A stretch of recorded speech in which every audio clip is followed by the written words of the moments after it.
Bada boom. We are live. Welcome back. It is Monday night here at Cameos. There's no football tonight, so you are here with your wonderful hosts, O'Shaughnessy and Samson, bringing you everything comic book, anime, movie, everything else related. Tonight we are talking through two things as per usual. We've split this into a dual cast. First up at the top of the hour, we are going to talk about some One Piece theories. Now, admittedly, I'm a casual fan. I like to read the manga. I gave up on the anime, I think as many people have, but Samson is stuck through it all, and he's got some interesting theories on the ancient weapons. Yes, Is I that do. correct? So we're gonna sit. We're gonna do something a little bit different on the schedule today. We're gonna sit and we're gonna learn something, and I'm gonna shut my mouth for a while and listen, and we're gonna get this theory out there because Sam has been mulling on this for a while. I have been, but don't think of it as like learning something. Think of it as like Yeah, crazy take theories. So this notes. is like There's gonna be a quiz at the end. this will be our crazy theory episode because I know you have some crazy theories also to I talk about do. This is our tinfoil later. hat episode. Yeah, and we're gonna get our budget up, and we're gonna have tinfoil hats for days like this. We can't So afford that just yet. yeah, not just yet. All All right, right. so just for a little background Yeah, tell for us. and before I start, I'm not gonna spoil anything manga related, so you don't have to worry about uh me talking about anything that hasn't already happened in the anime. Okay, so if you're up Okay. on the anime, you don't need to worry about Yeah, you don't worry having about stuff it. spoiled. Okay, cool. And I won't even mention how anything in the manga ties to what I'm saying now. So you're good. I won't spoil anything for you. Well, there's going to be general One Piece spoilers in here, I think. Like, if you have somebody that's just starting the series. Oh yeah. If you're starting series, I'm sorry, I can't help you. Yeah, I was about to say, I can think of like a I few can't. off the top of my head that are just going to be Yeah, immediately spoiled. All right, yeah. Okay, so cool, cool. just so for background, in this One Piece world, there are three ancient weapons, Mm. all three named after Greek gods, essentially. Um, and these weapons are said to have the power to destroy the world, so that's why they are considered, ancient weapons. They're powerful. The government's always trying to get their hands on them. Um, the one that we know the most about is Poseidon, uh, named after the Greek, or sorry, that's the Roman name for Neptune, Greek god of the sea. Uh, Poseidon is the name given to. Sorry, I said that backwards. The Roman name is Neptune. Greek Mm. name is Poseidon. Sorry, I didn't even catch you. I caught myself this time. The Poseidon's the name given to Princess Shirahoshi. She's the mermaid princess. And she is the ancient weapon. So she Mm. has the ability to control the Sea Kings. Sea Kings are those giant sea creatures that live in the calm belt. Um, and they're huge. They cause tidal waves. They do all types of extra stuff. But the ability to control them is dangerous. So that's her. So she is that ancient weapon. Hmm. Next, the other one that we know something about is Pluton. That's the Roman name. Greek Hmm. name is Hades. It's the god of the underworld. And that is the name of a ship that can like destroy islands. Is like the most powerful ship ever built. Water 7 was Uh, all about it. yes, that's the entirety of Water Seven is about CP9 trying to take those documents and or sorry, try to take the blueprints and then Hmm. trying to take Robin because she can decode these blueprints and bring these weapons back into the world. We also know that the location of Pluton was on the poneglyph in Alabasta. So the ship exists. The Frankie had the ability to build a new one, but he burned those blueprints. Um, but that's the second ancient weapon. All right, so the third is where my theory comes in. We don't know anything about the third. There's all types of like mullings and thoughts about what the third one could be. The name of the third weapon is Uranus, Hmm. and people assume like, oh, it's the it's has something to do with the sky or controlling the weather. Because if you don't know, like that, the Greek mythology, if Poseidon rules the sea, Pluton's or Hades is supposed to be like the earthly realm, Hmm. and then there's a ruler of the sky realm. So it would make sense if all three tied into that in some way. But my issue with that was always that Zeus is the god of the heavens and sky, Hmm. not Uranus. Right. So to me, I'm like, it doesn't really add up that this thing has anything to do with the sky. So I started to think about this, uh, and because I also love mythology and all these things, I had like a little extra thought and a little time to go into and look up and look into these gods and what they represent. And uh, Uranus is often like misconstrued as the god of the sky, but he's not actually the god of the sky. He is the sky. So, in like the creation myth for Greek mythology, all these things that exist in the world are actual beings. So, like, let's say Earth, for example, is Gaia. So there's a personification for Earth. The sky in heaven is Uranus. Tartarus is the underworld. Uh, Chaos is like the void. I think the sea is named Pontus. So these are all personifications of things. Those are like the first gods. But like Zeus and Hera, Hades, Poseidon, Hmm. they rule these places. Is so they're not Uranus is not actually the sky god. He is the sky. But Hmm. Uranus is also the first ruler. Because for more background, Uranus slept with his mom Gaia. They had the Titans. Then, the Titans had the Olympiad gods, and then all this stuff happens. But Uranus is considered the first ruler. So that's where my theory comes in. Mm. Because if Uranus is the first ruler, then I think that the ancient weapon ties into that first ruler in that One Piece world, which is likely based on what we've seen in the anime. Because again, I'm not going to spoil anything.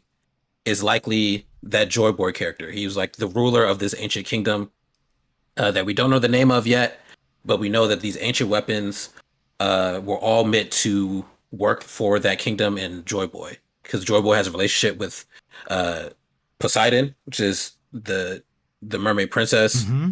All this stuff goes on in there. So then I go back to the theory, or back to the mythology, and you know when uh, uh, Uranus and Gaia had kids, Uranus put the kids back into Gaia. So that's like Rhea and Kronos and all the other Titans. Gaia hated it, so she gave her son Kronos sickle. And then the next time Uranus came down to have sex with Gaia, uh, Kronos cut his nuts off, right? Hate to see And it, then threw his nuts into the sea. That's like how you do. that's how Aphrodite is born from like his nuts at some point. But Man, from if his One Piece blood, really goes and tries to extract some more things from this mythos, it's gonna be not safe for TV. I don't think they're not going to go into the castration of Luffy gets castrated, confirmed. and then here comes a new being. Yeah. But All right. I'm sorry. no, it's okay. But also from the blood of when Uranus is castrated, Hmm. uh, three races are born, and one of those races is what we have in One Piece, and that's the giant race. Okay. So that's my theory that Uranus actually refers to an army of giants that sprang forth when Joy Boy uh, met his end in the ancient times in that period that we don't know about. So Joy Boy in this metaphor is one of Uranus's testicles. No, no, no. Joy Boy is the original ruler. He's the first ruler of this kingdom, Right. and we also know But what he we kind gave of birth think. to the giants, right?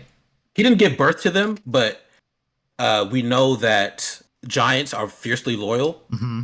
Um, an example of that is the Elbaf story, right? When Mm-hmm. Big Mom does all that stuff, and then the giants literally hate her.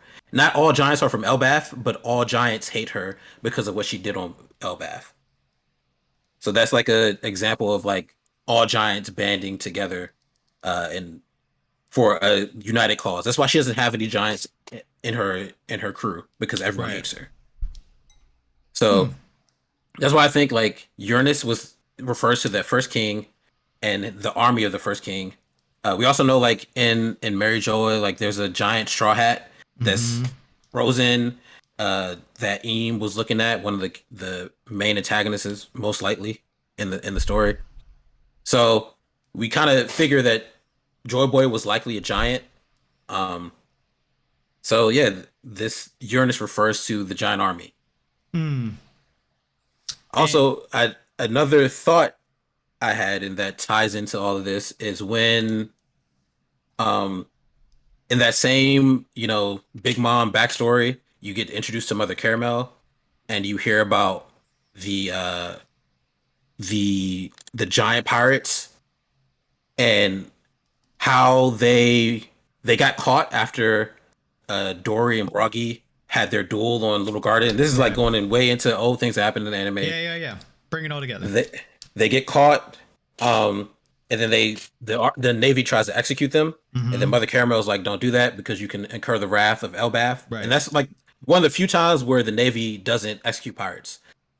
And I think that's a another Hmm. sign that they were afraid of this army coming forth because it is, in fact, an ancient weapon. An army of giants can destroy the world. And And and there we go. their idea is to harness that somehow. How do Yes. you think? Do you have any theories on how they would harness the power of Uranus of Elbath? Elbath. What this giant army? Yeah. So I think How do you get control of that?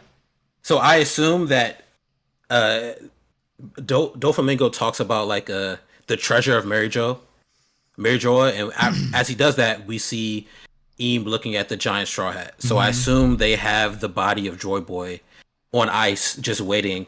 And if they had lost power, Mm. because Doflamingo wanted lost power to, do the infinite life thing that he has, I assume there was a way to bring that body back, and then they could get their giant army. And another thing that the world government keeps doing, they keep trying to replicate or get the ancient weapons, like I said earlier. So they tried to get Pluton, uh, and we see Caesar Clown. He keeps trying to do giantification Mm-hmm. experiments. That's one thing that Vegapunk used to do, but he stopped. It was And a we see giant like, baby thing, right? It's a bunch of yes, giant there, kids. yes, that's what he was doing. And then there's plenty of like false ancient giants that are walking around. Mm-hmm. They're in Kaido's crew. Again, I didn't spoil anything. That's current current things in the anime. But you see how it all ties. They keep trying to recreate these things and get their hands on these weapons. So that is my theory. Hmm. And you might have said this at the beginning. How many ancient weapons are there? Do we know? We think it's three total. There are three total. Okay, and There are three total. that's okay. They're not gonna throw a fourth one in there. No, they're not gonna throw a fourth one in there. How are the fruits not an ancient weapon?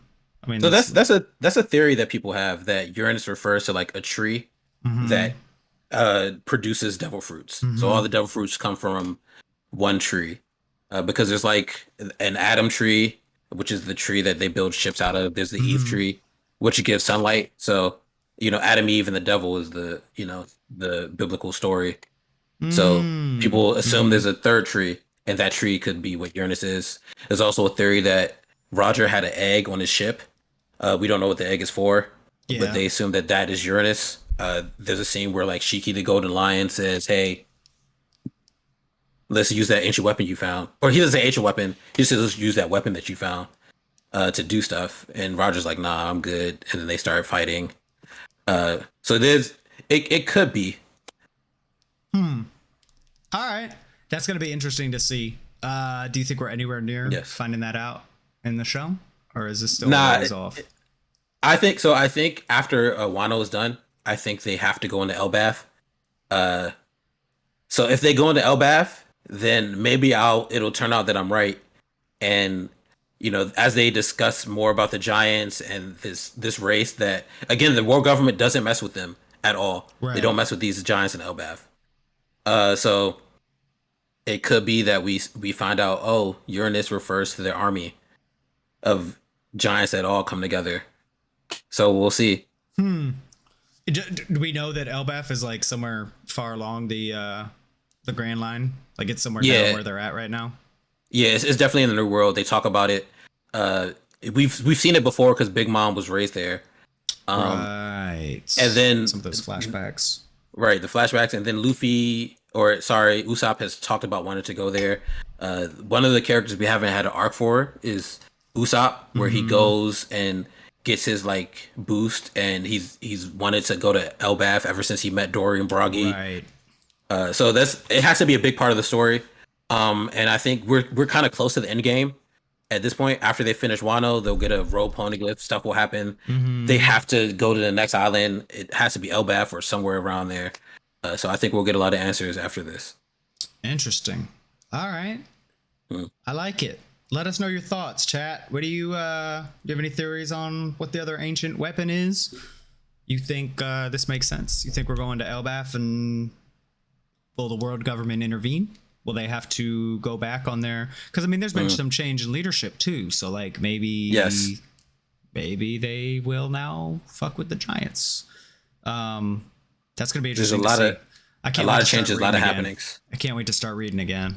You're in for, like, a real treat. I'm no bias from me. Like, it's really good right now. I know. That episode today is very close to where I left off. The one that I just watched today, which, by the way...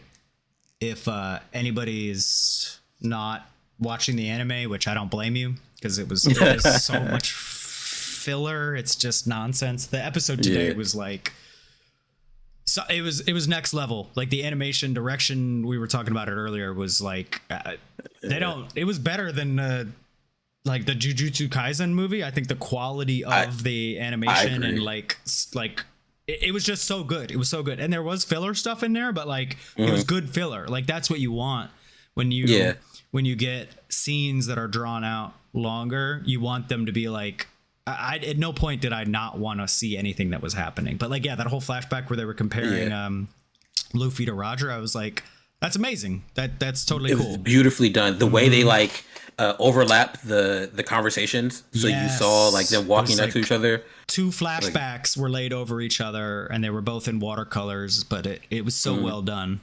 Yeah, because it was just... It's beautiful. Yeah, it was good. It was great. I'll probably watch it again because it was just that cool. Yeah. And there was only fighting at the very, very, very, very, very end of it. But and literally just a punch.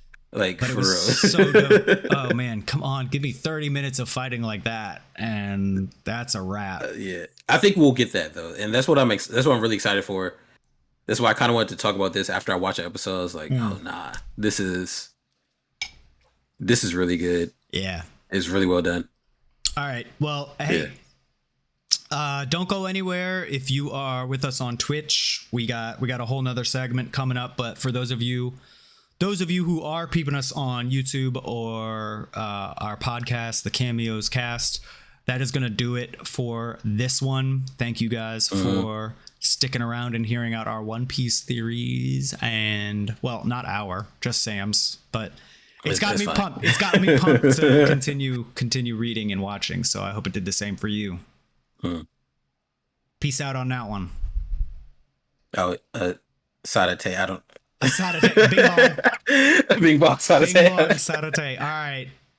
So, to bring it into the main course, I think, what we're known for here, really, at this point, what we're going to get sponsored for here, and then buy our tinfoil name brand Reynolds wrap. Reynolds wrap hat. Moon Knight episode 4. Welcome. We are talking through the last segment, the last entry into Mark Spector, Stephen Grant, and maybe somebody new that we saw at the very end there. Oh, don't spoil the conversation. But yeah, so we got a lot of impressions. We're gonna break down the episode for you, and then we'll garnish it with the debate cast at the end there for our conflicts, our arguments are mullings and elegant exchanges at the end. But to kick it off, let's catch everybody up. It's been a couple days since that episode aired. Samson, what happened here? Okay, What did we get into? We start off with a scene of Khonshu's Ubshati. Is that what it is? I'll take it. It's close enough. His If statue. anybody speaks Egyptian in the chat, we're sorry for offending you. Tell me how wrong I said it. But we see his statue being put in its like cell. So free Khonshu. It's a hashtag. Let it trend. But with that, we see other statues of other gods, and I wonder if those statues of chap gods, like if they have any relevance in the future. So maybe some ties to the comics. So that's like your area. I know you're reading the Moon Knight comics. Yeah, I'm trying. I'm really starting to think these gods are getting into something, because like when they said they were gonna lock Khonshu up, I was like, oh, that sounds bad, but it's like, dude, they do this all the time, apparently. Yeah, I think they're easily annoyed. It's like a Saturday. Yeah. So from there we see the Tomb Raider back in action. She saves Mark/Steven from Harold's crew. And then like she takes out a Jeep with some flares. After, she takes out the Jeep, saves his life. Layla is like, yo, we kind of need Mark right now, Steven. Steven's like, nah, before we made you a get deal. to that, Okay, that was my bad. the worst escape attempt of all time. The worst search attempt / escape attempt. Like, everybody was so bad at that. She's just so lucky that they did such a bad job of looking for her. Like, like if they had been any better at like trying to find her, she would have been so dead. Got like a minigun up on the back of this thing, and they're like slowly driving around the truck, and I'm like, dude, just light it up. Just sit there and just shoot the truck. There's literally nowhere she can go besides this truck. So shoot the truck, and that's it for Layla. Yeah. So that was anyway. Yeah. That's a little plot armor. Yeah. For her. Yeah. So after that, she wants Mark. Steven's like, nah, they have a deal. She gets upset at that deal because there's no discussion. Not Mark. Steven has a little quip for her. Like, I mean, y'all weren't together anyway. So, which is like, this kind of messed up. But they continue from there. They get to the dig site on foot. And the dig site's been abandoned because everyone's gone into the tomb. So while they're there, they look for supplies, and Mark has a conversation with Steven. Mark warned Steven, like, yo, don't touch my girl, bro. Like, I'm not rocking. He's like, you love her? It's like, I don't know, maybe. I don't even know who I am, man. Like, she seems to get me. I could barely keep a goldfish. Like, yeah. He's his nose wide open right now. He's in love. And there's after he comes out of the tent, he makes a muscle memory quip, which was like hilarious to me because Mark's like, you've never done this before. I mean, technically I have, says Steven, because it's my body, right? So that was a good one. So from there, we see signs of a fight. So there's like blood in the background. We don't know what that is right now. We find out a little bit later. Yeah. We know something's not good in this tomb. Yeah. They're not just gonna get to walk through. Right. There's gonna be some turmoil when they go down there. A little foreshadowing. Yeah.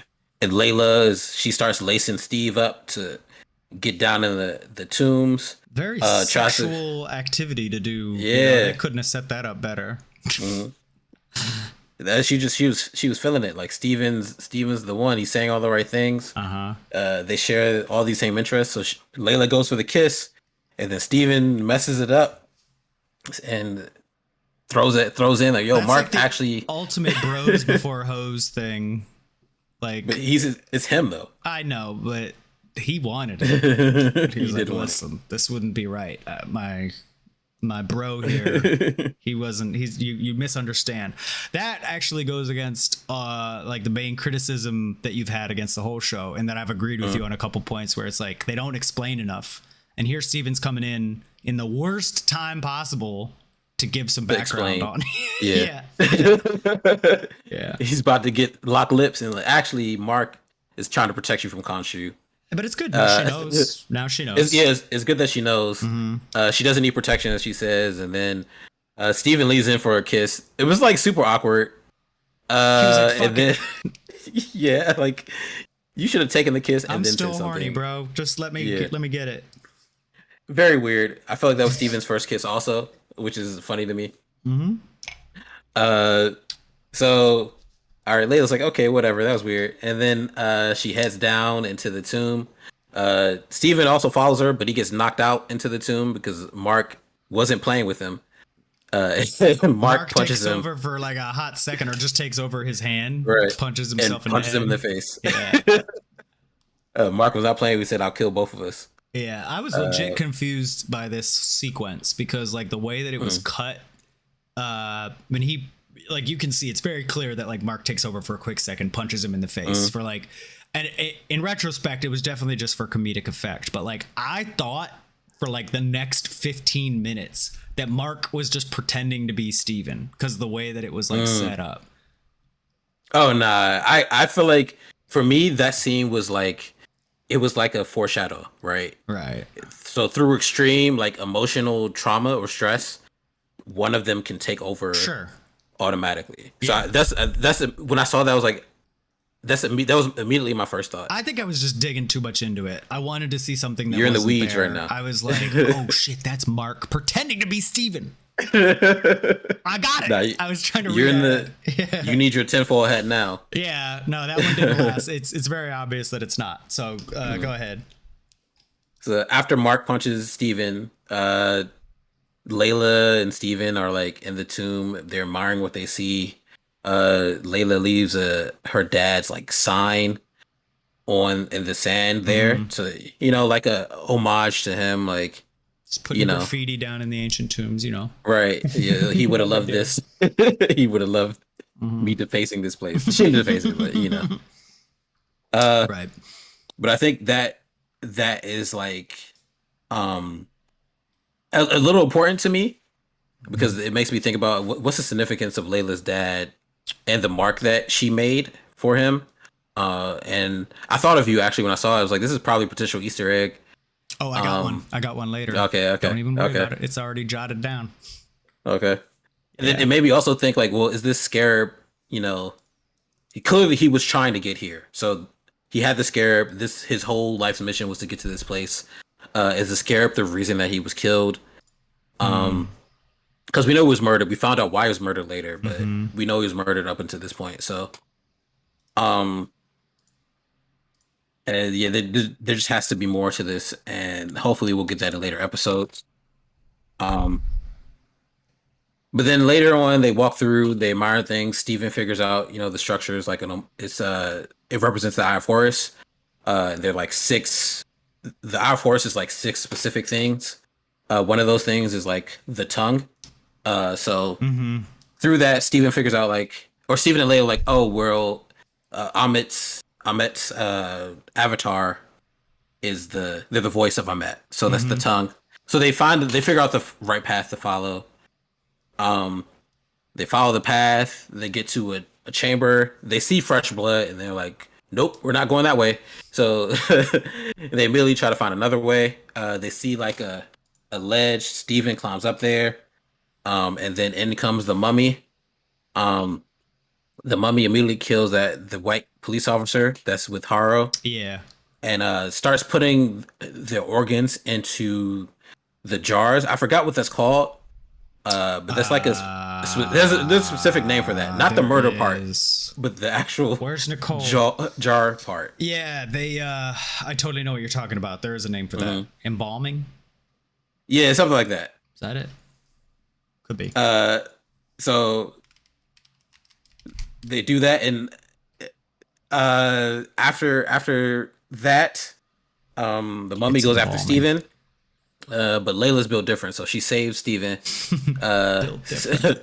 Steven throws a table down to try to squash the mummy. Like he's doing his best. Yeah. So That was the most like, action that we've seen that's from all I can say from our dude up to this point. Was like, yeah, I guess when he was Mr. Knight, he did a little fighting with the Jackal, but this was just Steven. Yeah, just him, no suit, just vibes, doing his Just best. vibes, just Steven and vibes.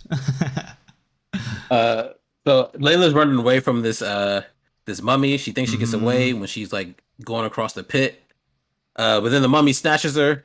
Mm-hmm. They have a little kerfuffle. Mm-hmm. She manages to toss it into the pit. You think she falls, but you know how they do in action shows. You think you lose your main protagonist, Right. but they're just hanging on, and she climbs back up.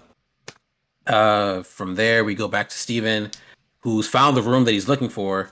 There's water there, which is I think is a good touch because then we can have a conversation between Mark and Steven. There's like reflections here. Um, and Steven immediately he sees Mesopotamia. He's like, "Oh, wait, I know exactly where I am. This is Alexander the Great's tomb." Mm-hmm. And he's like in awe. He they realize like Alexander the Great was Amit's last avatar. Right. Um, Do you think that was the twist, or do you think we're going to get more with Alexander the Great? Yeah, like I don't know. Is that like a common myth that Alexander the Great was entombed in Egypt or somewhere like that? I don't know enough about my history, but yeah, I don't know enough of my history when they were for like, "Oh my specifically God, for it's Alexander the Alexander Great. the Great's tomb," and I was like, "What? Like that's a thing?" I knew he wasn't Egyptian, But but I remember, was it uh, Nefertiti? He had like a thing for. he had a thing for Egyptians. I believe that Yeah, the show told you that. It was like he was always obsessed with Egyptian yeah, culture. So sure, I buy that. But yeah. him being the voice of a myth was pretty cool. I thought that was a nice little. Yeah, I did too. That was pretty sweet. I don't think it'll have any significance later, but I do think it was a cool little thing to throw in there. Um, so then from there we cut back to Haro. Sorry, we cut back to Layla, who's sitting there tired. Then Haro's like, "Wow." He was watching the whole fight like an asshole. I know. It's just, By the and way, then he decided to that now was a good time to tell Layla about what Mark's scales read. So this is now we know how Haro knew what Mark had done because as soon as he touches you, he sees like your I guess your past, present, and right. future. Which is something they have not talked about up till now. They just like Yeah, alluded to the fact that like he could tell whether you're good or evil, but like we talked about that in a previous episode where you were yeah, like, I don't think it lets him read his mind, but it does exactly that. It lets him yeah. see everything Everything. you've ever done. Yeah. Sounds So like a I lot. didn't I feel like initially I thought that was just like that was Ahmet, right? Ahmet saw and then judged, Sure. and he just was the vessel for it. But now we know that he sees all of that, Yeah.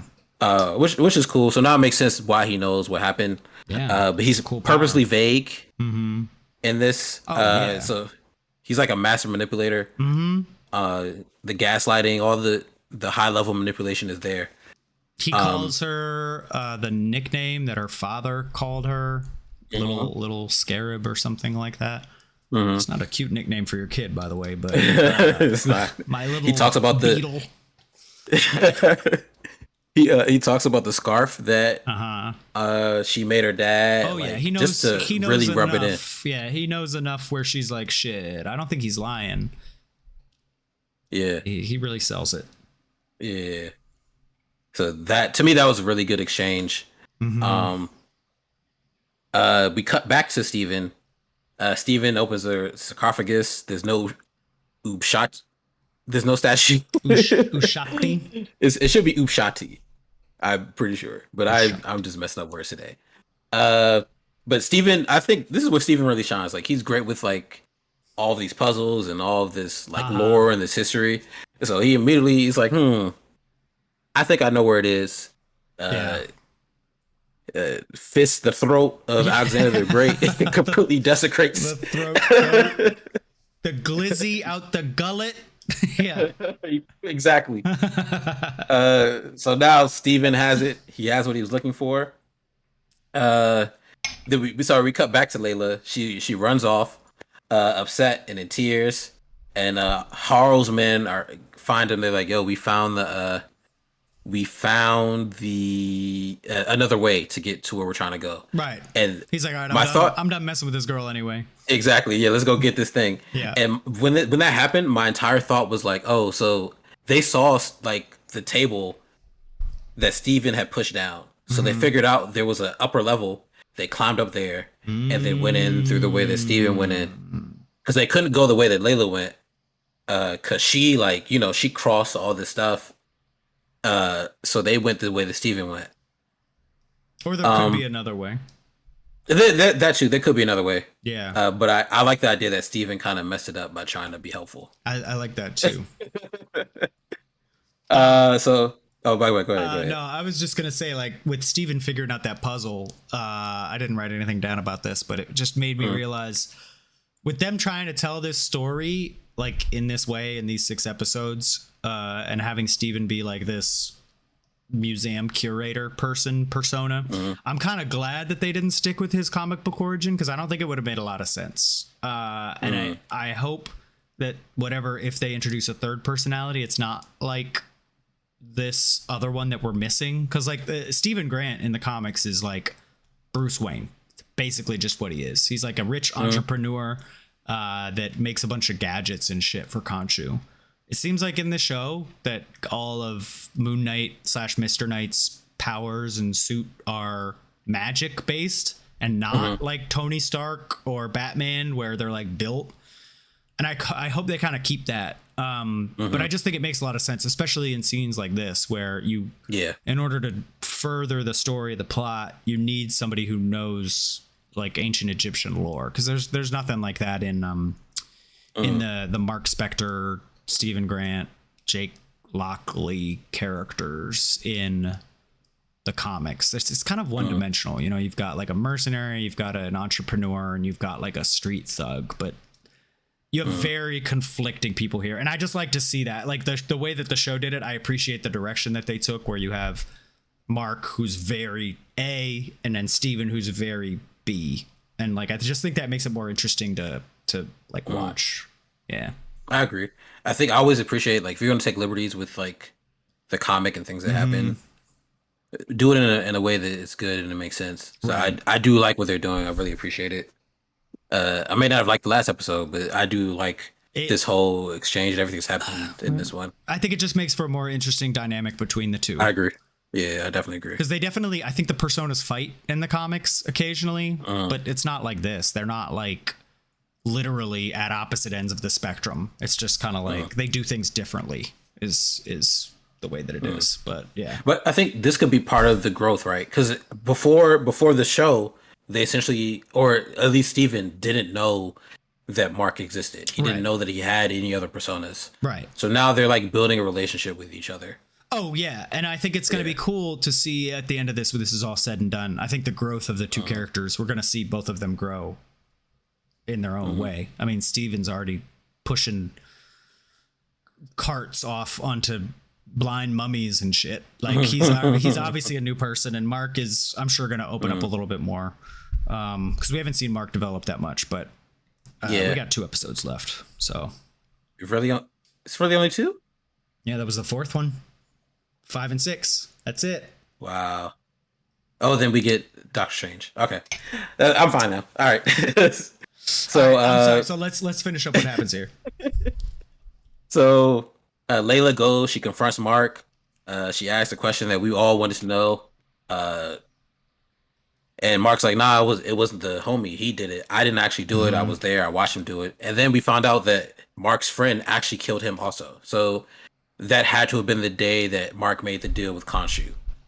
Right. Was it so the day that her dad died? Right. Khonshu must have been there, made a deal with Mark. Boom. Now you're Moon Knight.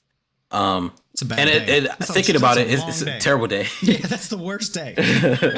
But I think thinking about it, it makes sense, because if Khonshu was so obsessed with, getting to Amet or stopping the rebirth or the Amet from being freed, of course he's wherever that scarab is. So he's like, it's not like a coincidence that he just comes along and is able to save Mark. Like he's there for a reason. So yes, I totally understand you, and I would understand if they do that in the show. In the comic, her dad is looking for, I think, Khonshu's tomb or something like that. So that's why, yeah. So that's why Mark gets killed basically at the foot of Khonshu's statue, and then Khonshu is just already there. It's more of like a coincidence that he gets revived in that way. I like your idea that Khonshu is there because the Scarab is there. I think that would be cool. Yeah, it's a good rework of what the story, the comic story. So her dad, instead of looking for Khonshu, he was looking for Ahmet. So he's still looking for something. I like it. He might not have been looking for Khonshu. He was just looking for tombs or something like that. Oh, and it's fine. It just happened to be like when Mark got killed in the comics, he was just like, oh, there's a moon god. Revive me, bro. And then all right, so Layla's pissed, rightfully so, because you brought your friend killed my dad. You brought him to my dad. You may not have done the deed, but you're the reason that this guy was there in the first place. Which, she's mad. I get it, but like that's really not his fault. It was the same kind of fight that they had in like Civil War, where it was just like it was like, dude, I wasn't. I mean, I didn't kill your dad. It was like I was brainwashed. I was literally somebody else. Right. This is not my fault. You can't really blame me for this, and I feel bad too. It's not his fault, but you know, that people are emotional. Worst time to fight ever. Layla, yes. Tomb Raider would not have let her emotions get the best of her like that. Yes. That was because so frustrating to watch. It was like, really? You got to fight right now? Like me and Nicole were like, just get out of there and then talk about this later. Like, what are you doing? She's pissed. She finally found out how her dad died, and add insult to injury though. And like Harrow's, all of his dudes are coming and looking for you. Like I get it. She was taken over, but like, come on. And add to the fact that the only reason that she knows Mark is because like he was there when her dad died. Right. She came to that realization after their conversation. She was like, "You were there, weren't you?" Yeah, but I'm saying that's adds to why she's angry. So the whole reason for our relationship is because you knew who I was already, and you watched my father die, and you're the reason that the guy was there and that killed my father. All I'm saying is that their lives together must have been absolutely wild. Like for them to just be standing there, like being like, "Hey, let's get to the bottom of our issues right now." In this tomb in the Alexander the Great's sarcophagus is right over there, and we got to get to the bottom of our business. It's like this must happen all the time. Yeah, I feel like Mark's the only one with a sense of urgency because both Layla and Steven are just they need to go. Yeah. All right, but they hear noises. Yep. Mark is like, all right, they're coming. He grabs the axe. He's ready to go. We get a horror monologue, and he just wants the statue. And then one of Harold's people creeps up. Mark kills him. Kills another one, and then throws an axe. He kills 3 people before they're able. Harrow's men are trash. Dumb trash. Worst. There's like 10 of them, and they had guns.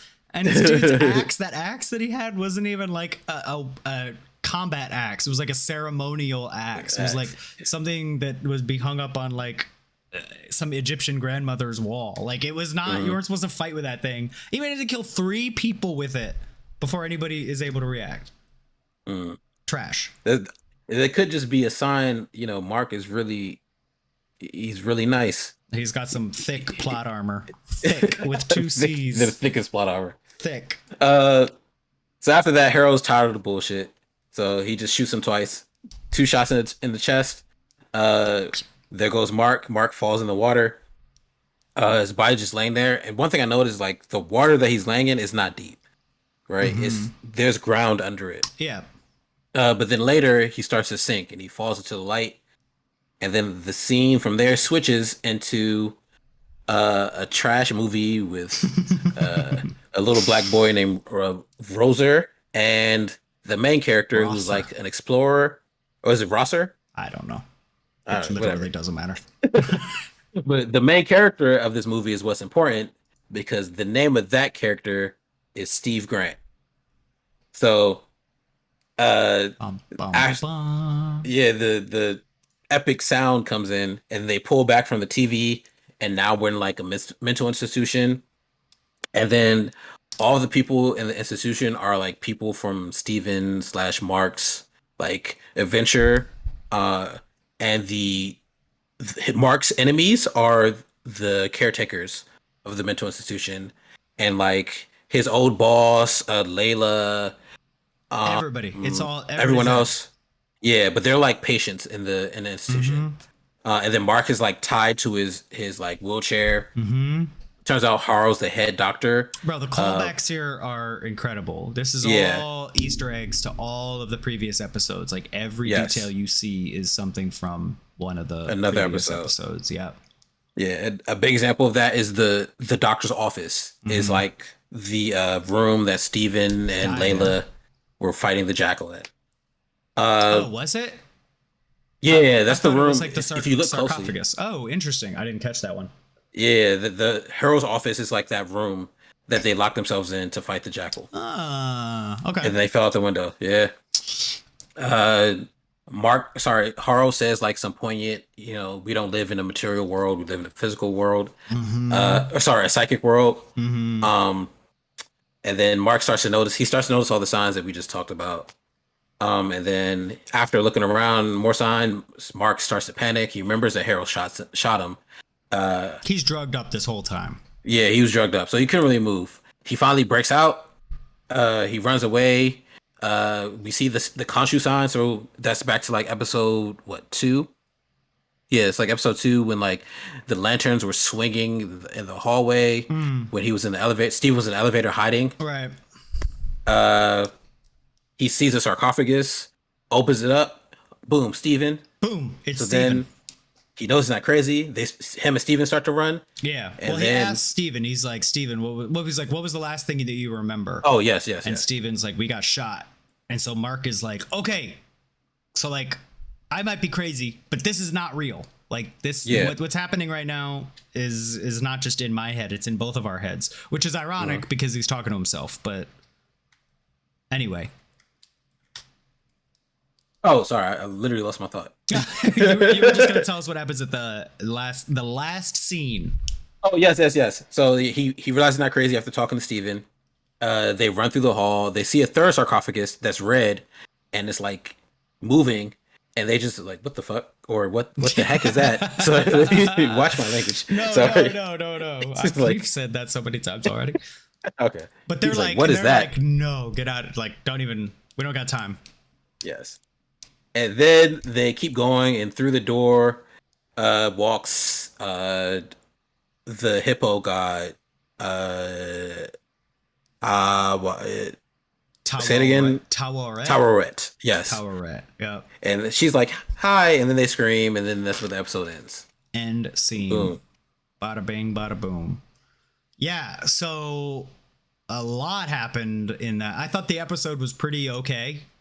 I would say the episode was like a 7 out of 10 for the most part. And then that last part, I was like, what? Like, that was like such a twist when Mark was dying. And I was like, all right, what are they going to do? I fully expected the episode to end with him sinking into the water. I was ready for that Yeah, to be I did too. the end. I was ready to be like, okay.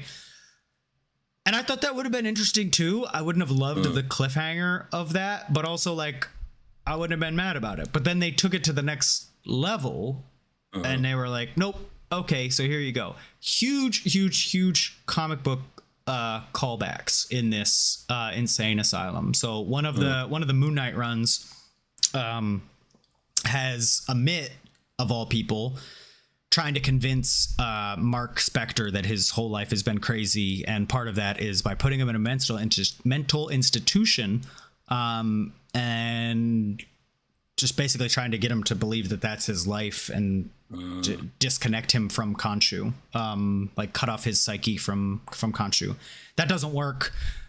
He gets out, but there are some serious callbacks. The two guards are actually jackals, like what's the white dude's name that gets cut open in this one? We think it's him that gets cut open on the table. It's definitely him, right? I'm like 99% sure. Yeah, I'm but pretty sure it was him. Him and the chick that initially pretended that they were police in episode 2. They were actually jackals in disguise, and they were pretending to, in this comic book run, they were pretending to be not police officers but psych wardens, which they are in this series. So that was really, really cool. Crawley was a big part of that run. Crawley is the living statue guy who was in the first and second episode. And he ends up being like a big informant for the third persona. He's the guy reading the bingo cards in this whole sequence. So that was cool. I think if we continue to explore this other realm in the next episode, I'll be curious to see if any of the other patients have a more like in-depth in-depth role like in this whole thing. Because in the comics, Crawley is the only one besides Mark who knows that this is not it. Like they're like, we're like trapped somewhere. And where they end up being trapped is like the other world or something like that. Like they are in another universe when they're in that place. So okay, yeah, let's keep digging into that a little bit. What do you think about this whole ending sequence? Like, what are your thoughts? Where the hell is Mark? Is this all in his head? yeah. So that's why I wrote down the quote, right? We're in the psychic world that Haro said, because initially I thought that it was in his mind, right? So it's like he's in some catatonic state. He's not completely cut off from Khonshu, and so going back to what you said about in the comics where Ahmet's trying to lure him away, that kind of ties into what I was thinking. Like he still has some of that healing juice in there. So as he's healing through it, he's in a catatonic state, and that's why it was important to note that like his enemies were the people in the institution trying to pull him away to say, "Yo, this is not real." But the allies were just, the other patients. In the same position that he was. Yeah, in his position. But then I also thought, like, maybe this is like a realm to make sure I use the right word here. Okay, yeah, all right. So he's in a realm designed to like placate him, right? And that is run by Taweret, the hippo god. So the whole thing is designed to like keep him calm as he transitions into the next realm, like the other world, and he's gonna be like, "No, I have things to do," and then he's gonna make a deal to get out of that situation. Those are like my two thoughts. So like some kind of limbo situation. Yeah. Okay. That's very interesting. I have a lot of thoughts on that. So Taweret, if this is Taweret in real Egyptian mythology, in our Egyptian mythology, is the hippo goddess, the face of a hippo, which is why we think it's her, goddess of childbirth and fertility. So while I don't think that this is her doing, what if she is one of those statues that we saw at the very beginning, and she's stuck in this limbo as well? Oh, so she doesn't have an avatar, so she's kind of just there. Well, I don't think any of the statues up there. I mean, this is assuming a lot, right? Like this is assuming that the gods in those statues are in some kind of limbo, and that is all. It's also assuming that that's where they are right now. That would be interesting though, because that would imply that Khonshu would be in this limbo world as well, which would be cool if she were to be like, yeah, Khonshu's here, just saw him yesterday, and then we spend the next 2 episodes trying to get Khonshu out. I don't think it was spent 2.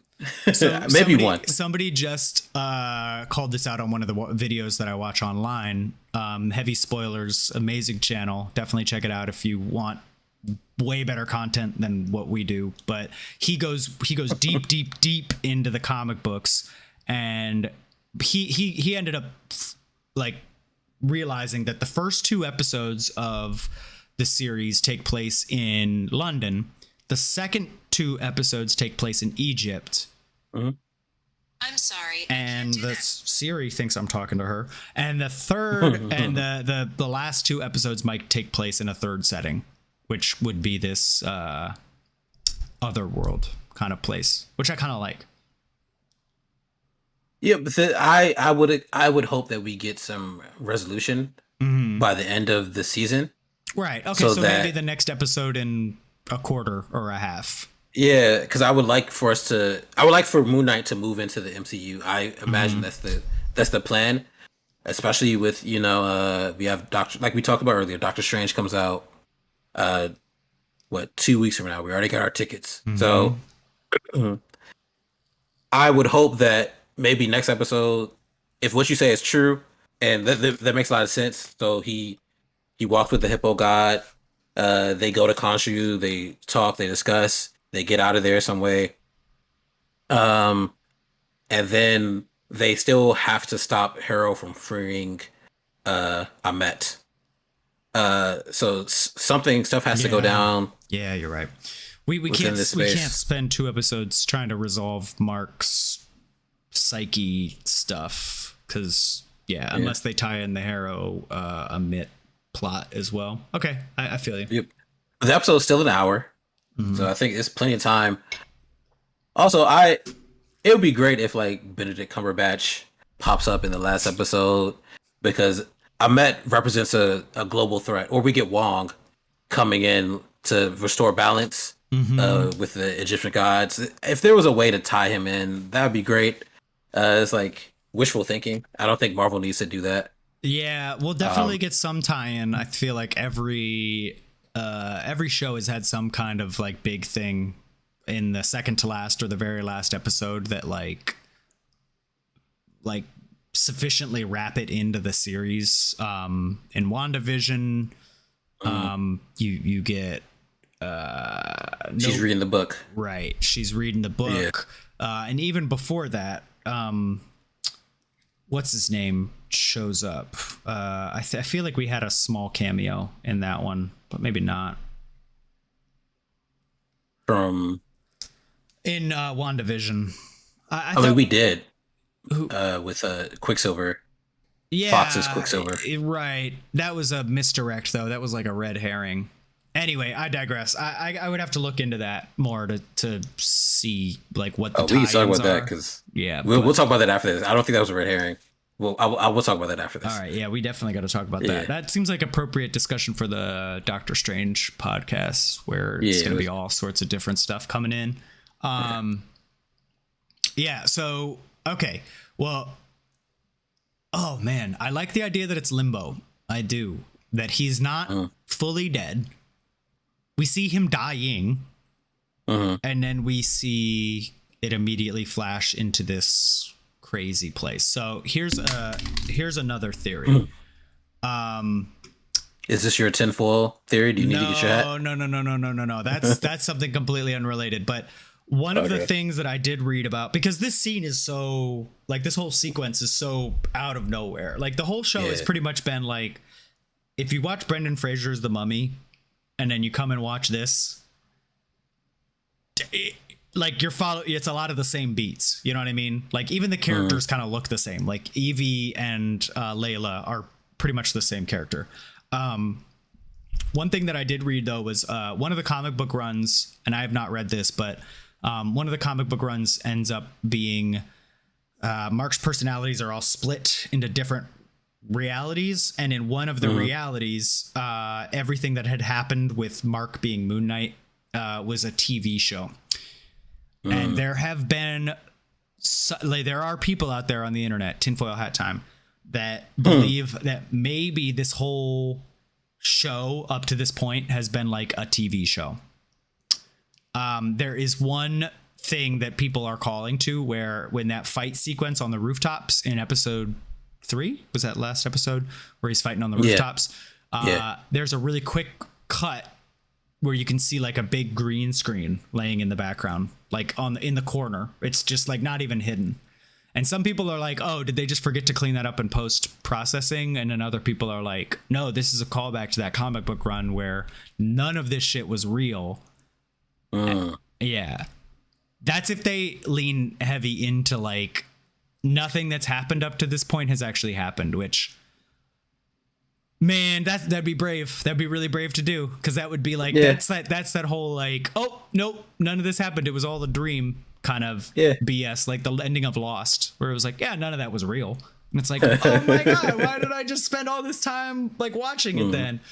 But that is one of the, that does actually have a comic book relevancy of but everything that had happened was a TV show. But could we also say that like them doing that is the Steve Grant movie, right? So yes, but I would say that that's it's another a piece TV of show, and they pull it evidence that it's like none of it was real, and it was all based off of a movie or a TV show. So this asylum that he's in is real, and it's now this is actually real. Maybe. I don't know, because then I don't like think so though, because of multiple things. I mean, I think at the end he sees Tawa Rhett, and we're led to believe that that's actually happening. Right. We see the sarcophagi in there, and at least the way that the show is presenting it, it's like that stuff is actually happening. So yeah, but I don't think he has a twin. This why it leads me to believe like all this stuff is either in his mind or like while he's in limbo. Like by real, I mean like it's not him like having a hallucination or whatever. Like it's okay. Yeah, it's real for the sake of like this is actually happening. Yeah. But it is one of those things that I've seen some people talk about online where they're like, oh, this whole thing has been a TV show, or yeah. But aside from that, overall impressions, what do you think of this episode? Liked it more than the last one? No, yeah, definitely like it more than the last one. I like the way the story developed. There weren't as many things in there that bothered me. The only thing that bothered me was like throwing flares on the box of bullets and they couldn't kill her, and definitely have a definitely nitpick one more with thing. that as well. That really bothered me. That scene was like a whole nitpick.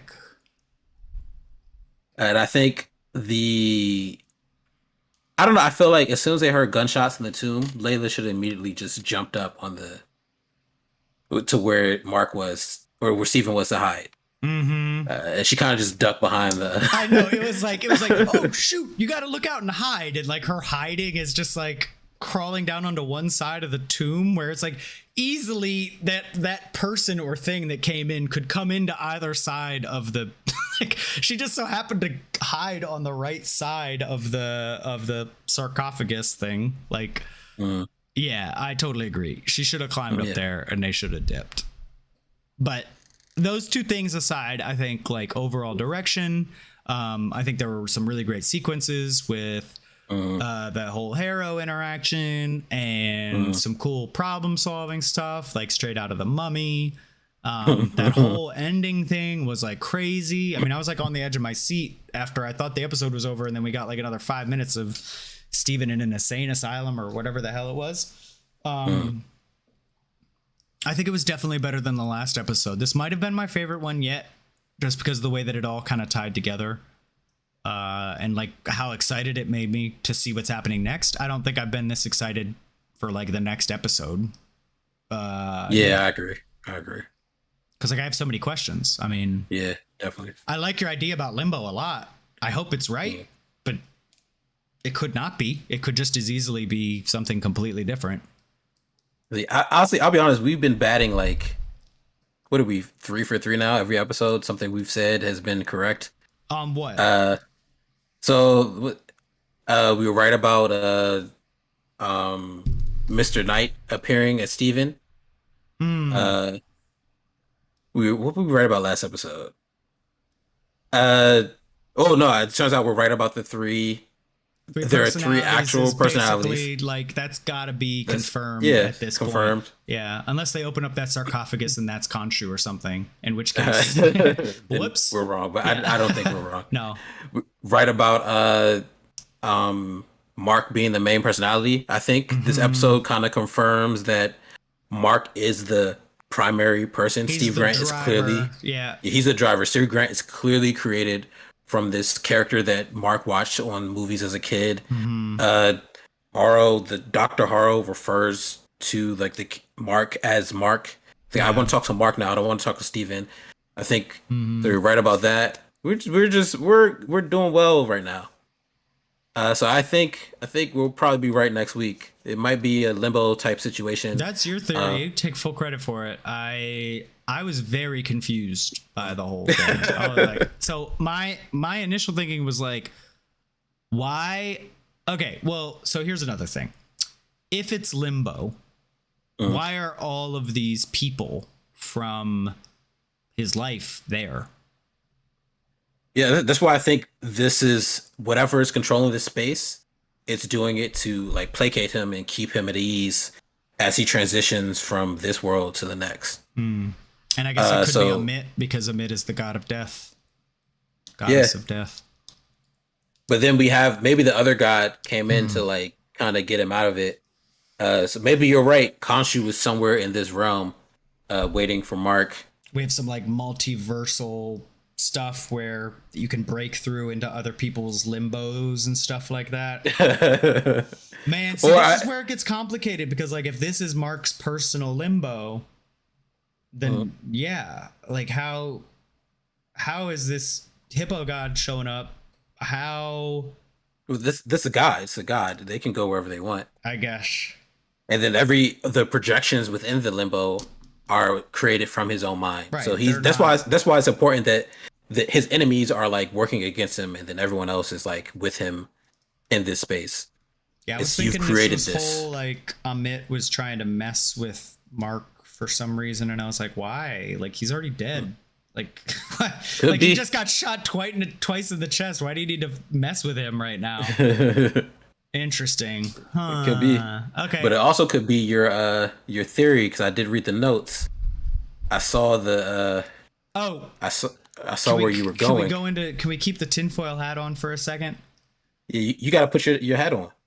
All right. So I have been doing a lot of reading lately, and in the Avengers run, Avengers 500 through 506, it's called The Age of Khonshu.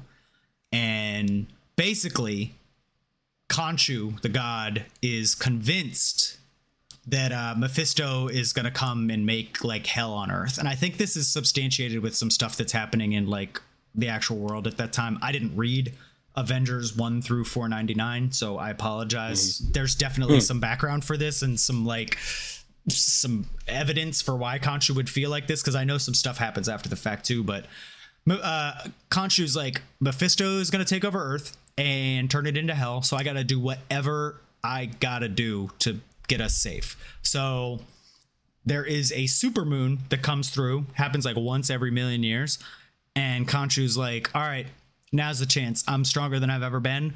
Let's go get all the powers from all the other Avengers and all the other strong people, and I'm going to become basically not a god, the god. So it starts off with like him going first to the Himalayas, which is where Iron Fist is from. And Iron Fist in the comics, unlike the Netflix show, is actually a badass. So he's like, yo, give me your primordial power. I need that Iron Fist. And Iron Fist is like, dude, what?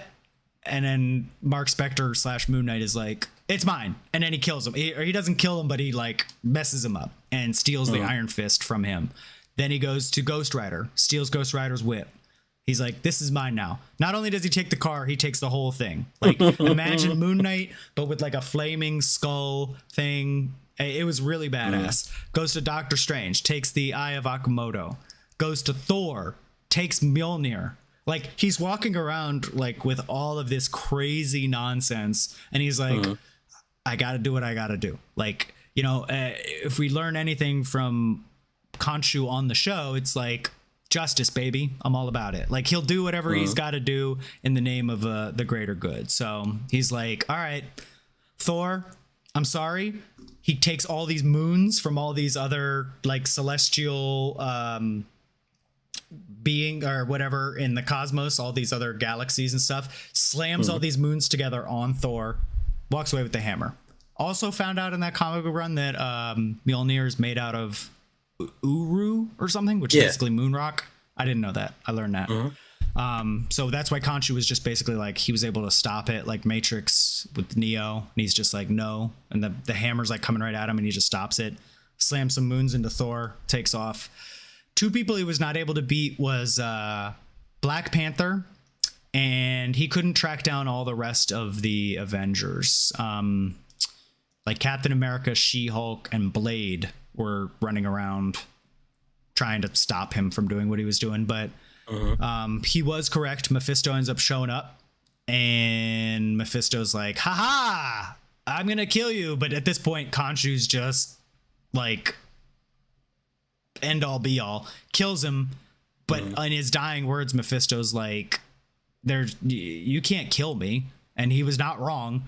Infinite versions of Mephisto just keep showing up. Like, imagine a new Mephisto every 2 hours. And Khonshu's just like, I don't feel good. Like, he's been killing him for like years at this point. Like, you get like this big time break, and basically Egypt has expanded into this like I think New York gets renamed New Thebes or something like that, and there's like pyramids coming out of New York and stuff, and Mephisto's just showing up every 2 hours, and Khonshu's killing him, and then Mephisto's showing up just over and over again. It was great. There was like at the end of the series, or at the end of the comic book run, there was just a body of Mephisto's that was like 20 stories tall because he just kept coming. And Khonshu is like, I don't feel better every time I kill no one. It's like I realized that this is not the way. Moon Knight has his own realization that Khonshu did not do this correctly, and he ends up going, he summons the power of the Dark Phoenix, which is really dope. He's like out in space and he summons in Phoenix's power, which is really cool. But that is a long way to say there are, I just wanted to go through all that because that was a really dope comic book run. And if anybody has access to the comics, like, go read that shit. It is so cool. We haven't seen a direct tie-in yet, but I know that we are getting some upcoming and recent MCU people, such as Blade, such as this Doctor Strange movie that we're about to get, that could be alluding to that. And if in the last 2 episodes we learned that Mephisto is responsible for this, Mephisto in the comic books, he's basically the devil. I mean, for all intents and purposes, like, he's a big red dude with horns, and like he's the devil. He can do whatever the devil can do. He can manipulate people. He's strong and he's evil as shit. If he's responsible for this ulterior universe stuff going on right now, that would be so cool if they end up tying in. Well, no, he could be stuff. One of his things, he subjugates souls, right? Right. So maybe this is his whole ploy to mess with Khonshu, because in the comics he just likes to mess with Khonshu. So he wants to take his avatar. He's created this world so he can get Mark to voluntarily give in and give up his soul. Yeah. And come with him. Yeah. Because if he gets him to admit, like, oh yeah, that was real. Here, let me help you. Got him. He typically, so for anybody who doesn't know, there are like theories abound about Mephisto being the big bad, like basically the Thanos of this next saga. Like, just go online and look up MCU Mephisto, and it's just constant theories about it. But it would be, he's the guy who in the comic books was responsible for Wanda having kids. They did that a bit differently in WandaVision, but they could definitely play on that in House of M. And yeah, like what you said, he does that by bargaining. He gives you something, takes it away, and then manipulates you to give it back. And it would be really cool if he created this to be some kind of introduction, to be like, maybe he's like, I'll give you your life back if you let me be your third personality. maybe Mephisto is in the third sarcophagus.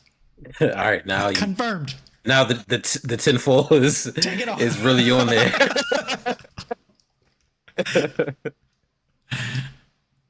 But I do like the idea of introducing Mephisto in the show.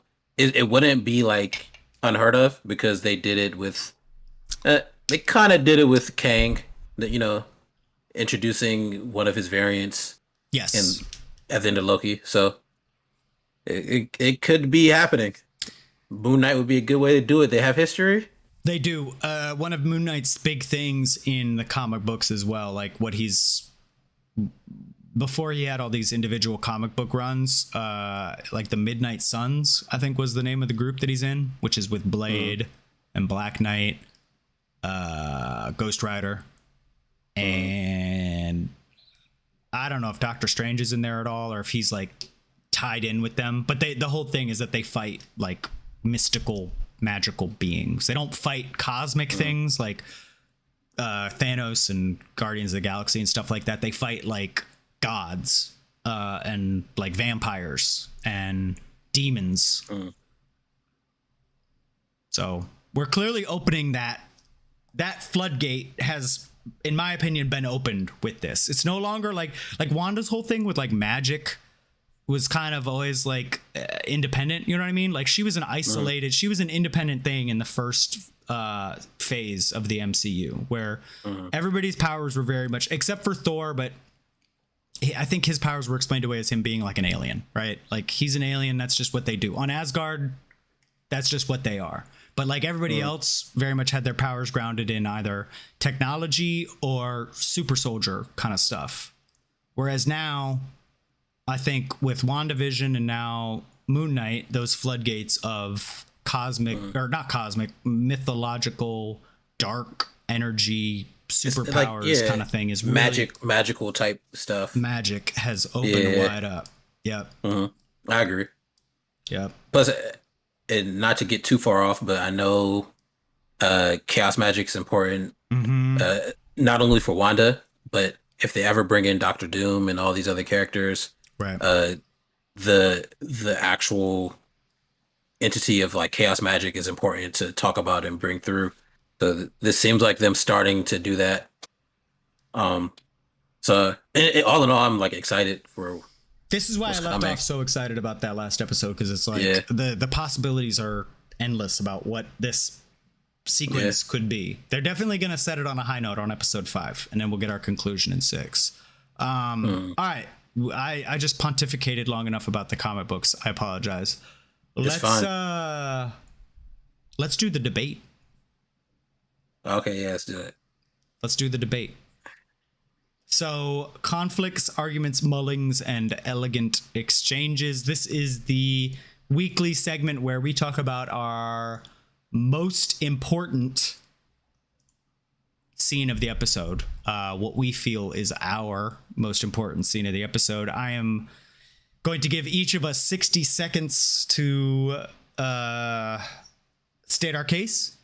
The opponent will have 30 seconds, 45 seconds to state theirs. And I just pulled up my calculator. That's not a timer. And then you will let us know in the comments who you thought was the best, who was correct, who you agree with. If you have any other ideas, maybe there's a whole nother important scene that we're not even thinking of. All right. So I think you went first last time. Did I don't remember at all. I'm gonna go first unless I'm gonna go first unless you want to go first. You sure I went first? I think you did, because I'm pretty sure I went first the time before that. I don't think I went first. You want to flip a coin? Our first episode though. That's probably. I think I went first the first 2 episodes. Oh, I'll go first then. Okay, let's even it out. Let's even it out. Yeah. All right, I'm ready. Shake it out. Get loose. I'm gonna count you down. We're gonna do 3, 2, 1, go, and then you're gonna be on the clock. You have 60 seconds to state your case for the most important scene of Moon Knight episode 4 and why. 3, 2, 1, go. All right, so the most important scene to me was the scene in the mental institution, specifically when Mark reads his other personality from the sarcophagus, and then he runs by and he sees that he has one more. I think that confirmation that there are three different iterations of himself in some way is very important, mostly for the future of like his character. So now he knows like there's all this stuff that he'll have to work through. He knows like it wasn't him or Steven that was just killing people. It was this other entity, and now there are all these things that they have to explore with this like homicidal version of himself. That's very clearly crazy, but you can tell by the red sarcophagus, like there's something very important going on there. And that's it. All right, 52 seconds. I think you definitely stated it. Okay. Again, like the end of each of these episodes, I have to pee, so we're gonna do this, and I'm gonna get through it because I got a tiny bladder. Okay. All right. 3, 2, 1, go. All right, I believe the most important scene to be the first scene that we saw in the show. I think this is actually compounded by your limbo theory. That goddess that we saw in the end there, I believe, is one of the goddesses up on that mural that we saw at the beginning with all of the different gods encapsulated in the beginning. We left off with Khonshu getting turned into a statue, which seemed like a big deal. But now we see that the gods have definitely done this before. It looks like 9 times at least. This definitely alludes to some bigger, broader kind of landscape going on with the gods doing this. We joked about it earlier about them being easy to piss off, but they only do this for a reason. Or if somebody has pissed off said gods. So I have quoted back to this before. I think the gods are up to something. I don't know if it's nefarious or not, but I do think that that scene that we saw at the very beginning there is going to play a much larger role in these last 2 episodes. Okay. Cool. All right, give me that 45 seconds. 3, 2, 1, go. So I appreciate that scene and the implication that it has, but I firmly believe that the implications for Mark's character are like vastly more important for the story of the like. This is the title character. This is Moon Knight. So his like his struggling with this third personality and the implications of that have to outweigh like whatever the gods have going on that they've had going on for like centuries in this like pyramid of Giza where they just keep locking people up. So that's why like whatever's going on with that third sarcophagus, which is probably Jake, is probably way more important story wise for Moon Knight and for Mark and like his character development. Okay. All right, you feel good? I feel great. Okay.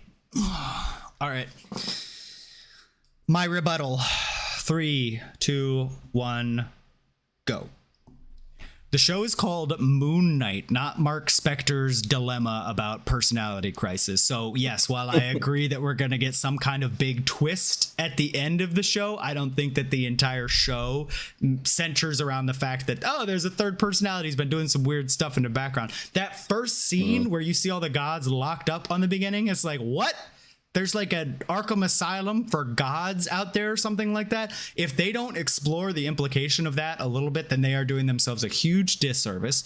There is Khonshu, who has been doing this nonsense in the background. God knows what the hippo goddess is there and locked up for, if that is her. But that, I think, far outweighs some third personality who is going to come up. And we've kind of known it all along anyway. We always knew there was a third one. We knew it. That's it. Okay. All right. All right. That brings the debate section to a close. Where do you think this episode stands?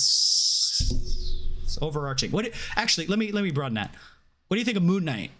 Where is it for you? We got in the MCU Disney Plus episodic universe. Loki, WandaVision, Captain America. What If? I was I think I was extra hype episode 1.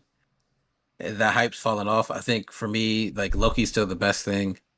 It did the Then maybe most. WandaVision. Yeah, it did the most. This might be third. I really like the development in this new episode. It's kind of coming back up for me. So I think it went like like that from the first episode went down. Third episode, like Wait, second episode, I was like No, which one is this? This is 4, right? This is 4. I think you did not Okay. like 3. 1 I did and not like 2 3. were okay.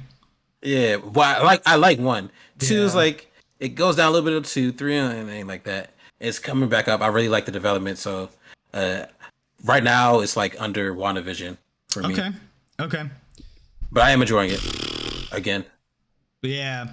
I think I agree with you, and most people agree that Loki is the best thing that they put out, which is so funny because like a spin-off show about Thor's brother just sounds like a spin-off show about Joey from Friends, where it's just like, stop, don't try. But it ended up, I think, being the best. And with Owen Wilson, of all people, like the most memeable character. But He's really good. Oh my God. It just ended up being so good. This could be one of those shows that I agree. It started on a high note. It dipped a little bit. It could end the strongest. It also could not. So for me, currently, I think it's probably... I think I liked Captain America and Winter Soldier more than... Or Falcon and Winter Soldier. Spoiler alert. More than most people did. I think I got to go back and rewatch it. I definitely like all of the shows. It's just yeah. I think this one falls in like second or third for me right now, but I think there's definitely room to turn it around and have it be the best one. Okay. It's kind of one of the shows that I wish that I had the patience to watch and wait all the way through. I think I would have enjoyed WandaVision had I done that a lot more, just because of the way that the story's told. Some directors are very good at making episode by episode stories and telling it with like a bookend finish, and then other directors the vision is there overall, but bookending each episode leaves you a little unsatisfied. I think that was the reason why WandaVision did 2 episodes to start, because if you just had that first episode and then had to wait a week for the next one, I think that would have turned a lot of people off, in particular because that one was so bizarre. But yeah, we're both excited for the next one. Suffice it to say. You can't tell from my face. Yeah. But yeah, I'm excited as well. No, I'm so pumped to see what this... Oh, now that Limbo Theory's out there, I really wish it was Wednesday. All right. Let's wrap it up. Wrap it up, B. Thank you guys for tuning in. It's been real. Cameos. We're trying to do this every Monday. Catch us on a podcast. Catch us on Twitch. Whatever media outlet you prefer the most, we're trying to be there. So if you want to see us on something that we're not, let us know. Otherwise, it's been real. Catch you on the next one. Yep. Bing bong. This is bringing back the bing bong. What he said.